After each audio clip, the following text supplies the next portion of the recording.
Oke, Redmi Note 14 Pro Plus ini menarik banget sebagai alternatif buat kalian yang ngerasa Xiaomi 14T di luar budget. Karena HP ini dijual mulai dari 4,2 juta. Punya layar curve, desain lebih cakep, baterai 6200 mAh, ada telefoto, dan pakai chipset baru Snapdragon 7S Gen 3. Kira-kira sesakti apa chipset ini dibanding teman-teman lainnya? Terus kameranya sebagus Xiaomi 14T nggak nih? Yuk kita bahas. Buat unboxing sekejap aja ya, karena nggak ada yang spesial di sini. Di dalamnya ada kotak lagi, SIM ejector, kertas yang sering ditelantarin, dan case warna hitam yang elastis. Habis itu ada HP-nya, charger 90 watt, dan kabel chargeran Type A ke Type C. Pastinya langsung disambut sama Xiaomi HyperOS berbasis Android 14 ya. Yang selanjutnya gue setup dulu, terus regi sidik jari. Dan pas kelar, storage-nya udah kemakan 27GB dari total 256 punya gua. Habis itu langsung diminta update software sekitar 200-an mega.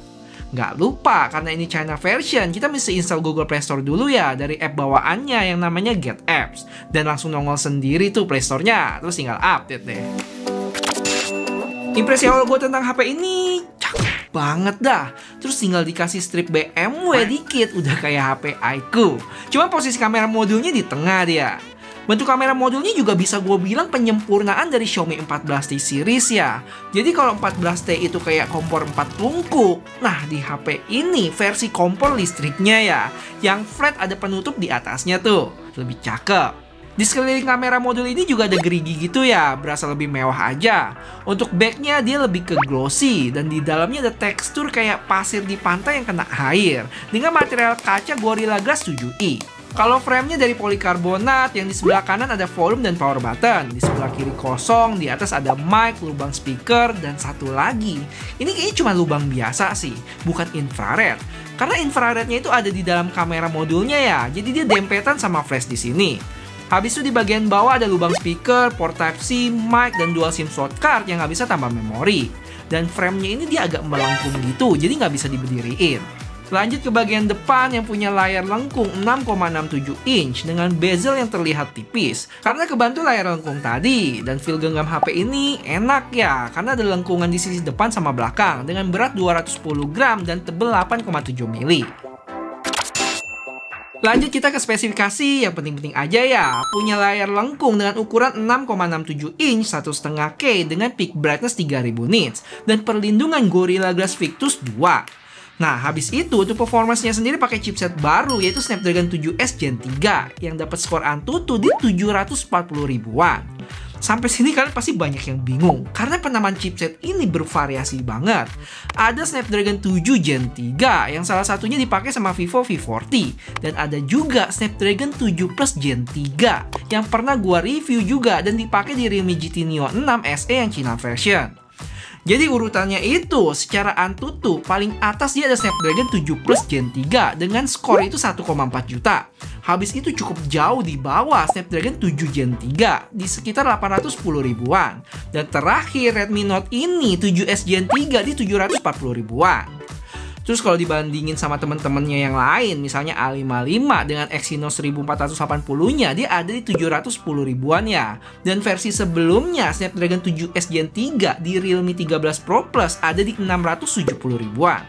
Semoga jelas ya ada gambaran nih. Sama kayak channel ini yang jelas-jelas bakal collab sama Gadgetin saat mencapai 1 juta subscriber. Jadi kalau belum sub, boleh subscribe sekarang ya. Thank you. Habis itu dari sisi baterai juga cukup menarik. Nggak cuman kapasitasnya yang wow 6200 mAh, tapi material yang digunain juga terbilang nggak umum, yaitu pakai silikon. Jadi sedikit info aja, kalau material yang dipakai kebanyakan sekarang itu pakai yang namanya graphite. Dan salah satu keunggulan dari silikon yang ada di sini yaitu dia bisa menyimpan 10 kali lithium ion lebih banyak dari graphite. Atau kalau dibikin simple, bisa menampung lebih banyak energi dengan ukuran yang sama. Tapi salah satu kelemahan dari material ini dari yang gue baca itu katanya gampang swelling atau ngegelembung. Cuma untuk ini gue cukup yakin sih Xiaomi pasti udah punya caranya sendiri buat ngatasin masalah ini. Jadi kita lihat aja ke depannya gimana. Lanjut buat kamera, dia punya 50 megapiksel main ber-OIS, 50 megapiksel tele dengan 2,5 kali optical zoom, dan 8 megapiksel ultrawide. Untuk kamera selfie-nya sendiri 20 megapiksel. Nanti kita tes ya sejauh apa bedanya kalau dibandingin sama kamera Xiaomi 14T. Sisanya HP ini HP 5G, stereo speaker, IP68, NFC, dan lainnya. Terus Redmi Note 14 ini dia punya satu varian Pro lagi ya, yang tanpa plus. Dan bedanya kurang lebih ada di chipset yang pakai Dimensity 7300 Ultra. Sensor kamera utama yang beda, sama-sama ada 8 megapiksel ultra wide. Dan sayangnya yang Pro biasa nggak kebagian 50 megapiksel telefoto. Malah kedapatan lensa hiburan 2 megapiksel makro. Habis itu kapasitas baterai beda ya, beserta chargingnya juga.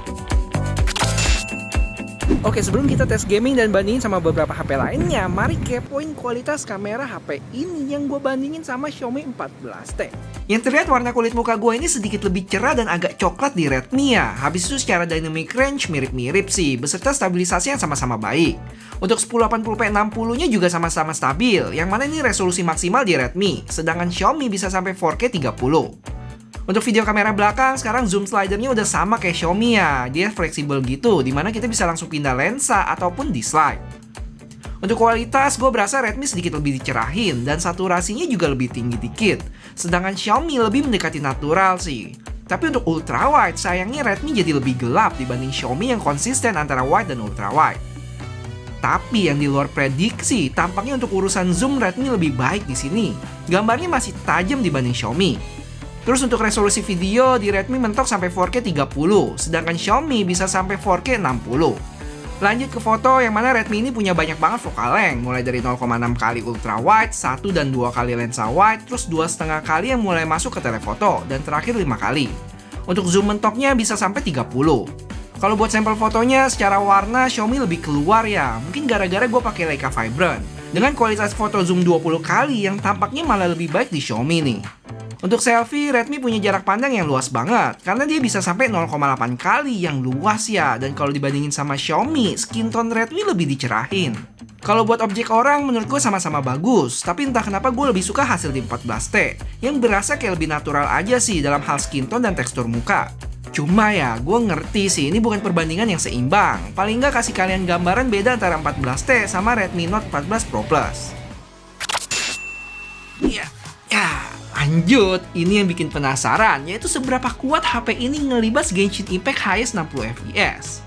Sayangnya, emang cukup jauh ya kalau dibandingin sama Xiaomi 14T. Gua main 20 menit di HP ini dapat FPS rata-rata di 40,6 fps. Yang nggak bisa dibilang jelek juga sih, udah nyaman buat dimainin. Cuma ya emang nggak semulus Xiaomi 14T yang dapat di 58,7. Cuma yang jadi nilai plus ini adalah secara suhu bisa dibilang cukup aman ya, sekitar 42,6.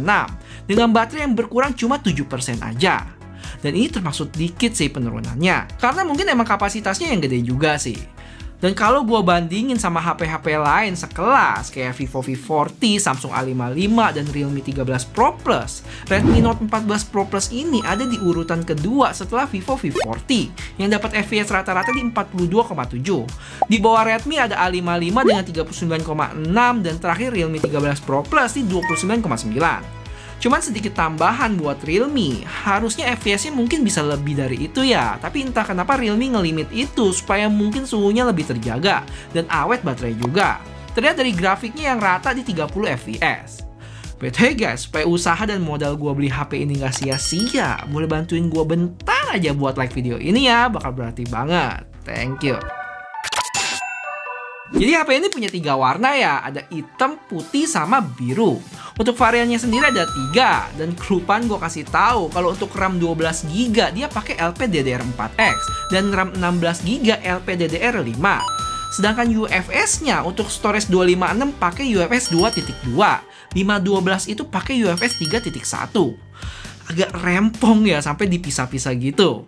Buat harganya sendiri emang tergolong murah ya, mulai dari 4,2 juta sampai 5,1. Dan ingat, ini harga resmi di Cina sana. Yang jelas pas masuk Indonesia ada kemungkinan harganya bisa beda. Dan pertanyaan selanjutnya, apakah masuk Indonesia? Ada kemungkinan. Karena kalau lihat model sebelumnya, ada Redmi Note 13 Pro Plus masuk resmi di Indonesia ya, di sekitar Februari atau Maret lalu, dengan harga 6 juta di varian 12 plus 512. Yang artinya untuk Redmi Note 14 series ini ya kita mesti tunggu tahun depan di bulan yang sama. Gimana guys? Menurut kalian haruskah Redmi Note 14 Pro Plus ini masuk Indonesia? Bakal laku nggak ya?